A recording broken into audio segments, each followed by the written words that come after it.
I still remember the sound before I remember the words. That soft little laugh the kind people make when they think they're safe, when they think they're above you. I had just walked into the township hall holding a folder I'd spent weeks putting together. Charts, numbers, permits, signatures, boring stuff, the kind that's supposed to speak for itself in a room full of adults. I was sweating a little, sure. It was August, no AC, and I'm a big man. Always have been. Big shoulders, big belly, quiet presence. The kind of body people think tells the whole story. Someone muttered, "Damn, looks like he got lost on the way to the buffet." Not loud, not brave, just loud enough. A few people chuckled. Chairs shifted. Nobody looked me in the eye. I stood there for a second, feeling the weight of that moment settle into my chest. Not anger yet, just that familiar pinch. That reminder that no matter how many years you live, some rooms still decide who you are before you open your mouth. I took a step forward, and a guy in a pressed polo shirt, name badge, confident smile accidentally bumped into me. My folders slipped. Papers scattered across the floor like confetti nobody wanted. He didn't apologize, just looked down at me and said, "Careful there, man. These meetings are usually for stakeholders." Stakeholders. I bent down slowly, gathering my papers, hearing whispers float over my head like smoke. Didn't know they let guys like him own land. Must be some grant thing. I didn't rush. I never rush when people are watching. Rushing tells them they got to you. What they didn't know, what I didn't correct, was that I owned more than land. I owned my silence. And I'd learned a long time ago that silence makes people careless. See, to them I was just another outsider. Big, quiet, dressed plain. They saw work boots and a sweat-stained shirt and filled in the rest of the story themselves. They always do. They didn't see the years of discipline, the nights where sleep meant staying alive, the kind of pressure that teaches you how to breathe slow while the world speeds up.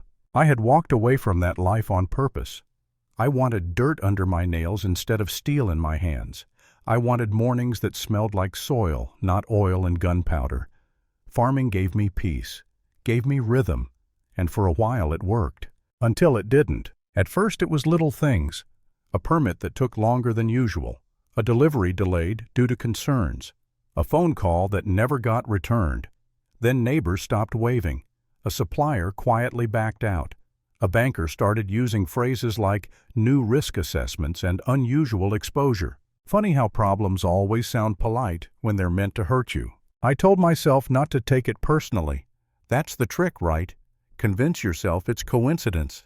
But coincidence doesn't repeat itself with this kind of precision. One morning I pulled up to my fields and saw bright orange warning signs staked along the road. Potential contamination, they read. No agency name, no case number, just fear printed in bold letters. My phone lit up before I even got out of the truck. A restaurant client, one of my biggest canceling orders until things clear up. Another message from a driver who turned around at the gate. "Too risky," he said. I stood there, hands on my hips, watching the wind push those signs back and forth like they were nodding at me. Somewhere nearby, an engine idled. I turned and saw 3 trucks parked across the road, men inside, watching, smiling. That was the first time I felt it, not fear, not rage, but clarity. This wasn't about paperwork, this was about pushing me out. I went through the official channels, reported the signs, asked questions, filed complaints.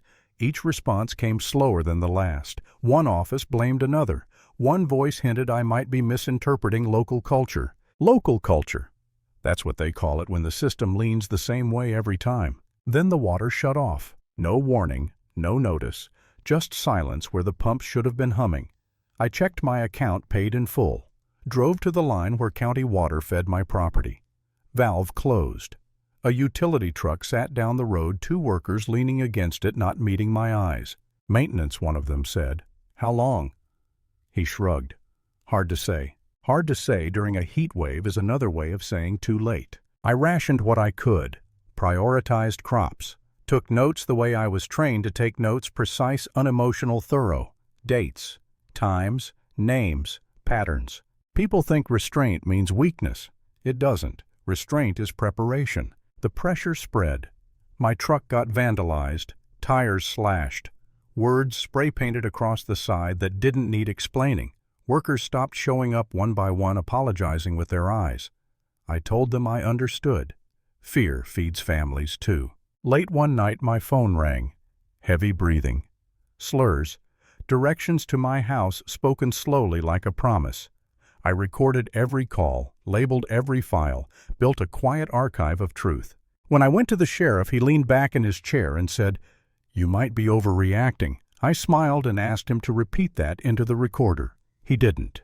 The turning point didn't come with a punch. It came with a letter, official-looking, stamped, declaring part of my land subject to future development consideration. That's when I knew silence alone wasn't enough anymore. I didn't need to fight them. I needed to let them talk. So I kept listening. I followed money trails the way some people follow gossip. I mapped relationships. I noticed how certain decisions always benefited the same handful of people. How resources flowed in one direction. How obstacles appeared only for certain names. By the time the town meeting rolled around, I wasn't angry. I was ready. The room was packed. Same faces, same smirks. I sat in the back quiet as ever, letting them forget I was there.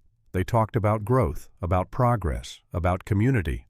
When public comment opened, I stood. The microphone hummed. Someone sighed loudly behind me. "I just have a couple questions," I said, keeping my voice level. "About water usage." A few heads snapped up. I asked about numbers, specific ones. Asked how a neighboring operation managed to increase output during a drought. Asked why records didn't match consumption. Asked where the extra water went. Murmurs spread. Someone tried to interrupt. I didn't stop. I held up documents.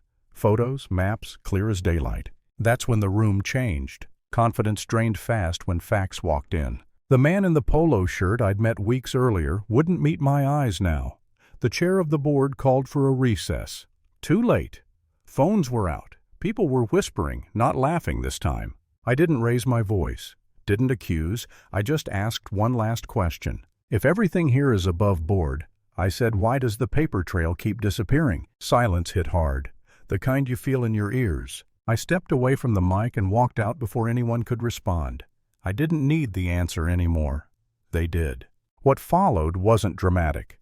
No speeches, no victory lap, just investigations, audits, doors opening that had been locked for years, people turning on each other to save themselves. A week later, the same diner that used to go quiet when I walked in felt different.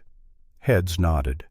Someone said my name out loud. Another apologized without excuses. I didn't feel triumphant. I felt tired and relieved. Because the truth is, I never wanted to prove I was stronger than them.